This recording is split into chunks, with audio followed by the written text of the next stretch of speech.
আমি ওর কাছে কান্নাকাটি করে ভিডিওগুলো ডিলিট করে দিই, কিন্তু ভিডিওগুলো ডিলিট করে না। লিটারালি আমাকে সিকল দিয়ে বাইন্ধা এইটা তুমি একটা কথা কইলে ভাই। রেখে দেয়। বয়স হয়নি 12, অথচ এই বয়সে নিজেকে বানিয়ে ফেলেছে 12 ব্যাটারি। বলছি সেই শশা চাষবাস করা মেয়েটির কথা। জানা গেছে মেয়েটির শশা চাষবাস করার ভিডিও ভাইরাল হওয়ার পর থেকে তার মা নাকি তাকে শিকল দিয়ে বেঁধে রাখে। ফালতু কথা একদম কবি নে। কথা হচ্ছে এখন শিকড় দিয়ে কেন? যদি আপনি কাশিমপুর কারাগারে নিয়েও আটকে রাখেন তাহলেও কোনো লাভ হবে না, কেননা কবি বলেছেন সময়ের কাজ সময়ে করিও, তা না হলে বাথরুমে গিয়ে হারপিক খেয়ে মরিও। मारो मुझे, मारो मारो मुझे, मारो मारो नहीं, ये मजाक हो रहा है। एक सेकंड यार, मजाक हो रहा है। এদিকে একদল বয়ফ্রেন্ড আছে যারা তাদের প্রেমিকাদের আইফোন কিনে দেওয়ার লোভ দেখিয়ে নিয়ে যায় কক্সবাজার।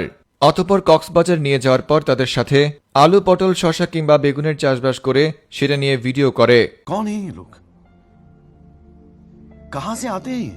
কিছু কিছু মানুষ এখন মুখ ছাড়াও বিভিন্ন অঙ্গ প্রত্যঙ্গ দিয়ে শশা খেয়ে থাকে। আর আমাদের এই আপুটিও সেই মানুষগুলোর অন্তর্ভুক্ত যারা কিনা শশা মুখ দিয়ে না খেয়ে বিভিন্ন অঙ্গ প্রত্যঙ্গ দিয়ে খেয়ে থাকে। গত কয়েকদিন আগে আপুটি তার বান্ধবীর বয়ফ্রেন্ডের সাথে কক্সবাজার গিয়েছিল। এরপর অবশ্য ছবিতে আপুটির সাথে অনেকগুলো ছেলেকে কক্সবাজার ঘুরতে দেখা গেছে। বয়স হয়নি 12, অথচ এই বয়সে মেয়েটি এখন 12 ভাত তরকারি। পৃথিবী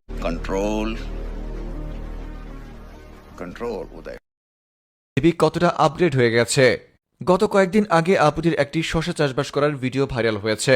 জানা গেছে সেই শশা চাষবাস করা ভিডিওটি দেখার পর তার মা নাকি তাকে শিকল দিয়ে বেঁধে রেখেছে।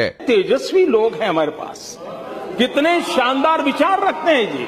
আন্টির নিকট আমার একটা কথা, কদিন আগেও যখন আপনার মেয়ে টিকটকে ভিডিও আপলোড করত কিংবা ছেলেদেরকে নিয়ে কক্সবাজার ঘুরতে যেত, তখন কি আপনি চাইলে আপনার মেয়েকে শিকড় দিয়ে বাঁধতে পারতেন না? কিন্তু না, আপনি তো তখন ঘুমিয়েছিলেন। আপনার ঘুম এত প্রখর যে আপনার মেয়ে আপনাকে না জানানো ছাড়া বয়ফ্রেন্ড নিয়ে কক্সবাজার ঘুরে আসছে।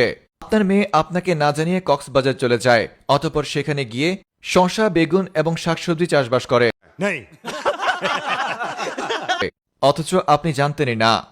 অতঃপর যখন সেই শশা চাষবাস করার ভিডিও সোশ্যাল মিডিয়াতে ভাইরাল হয়ে যায়, তখন নাকি আপনি শিকড় দিয়ে বাঁধেন। তখন অবশ্য বেঁধে লাভ কি?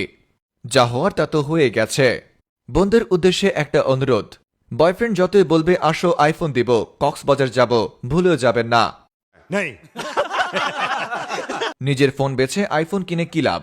একদিন দেখবেন সেই নিজের ফোন বিক্রি করে কেনা আইফোনের মধ্যেই আপনার নিজের শশা কিংবা বেগুন চাষবাস করার ভিডিও।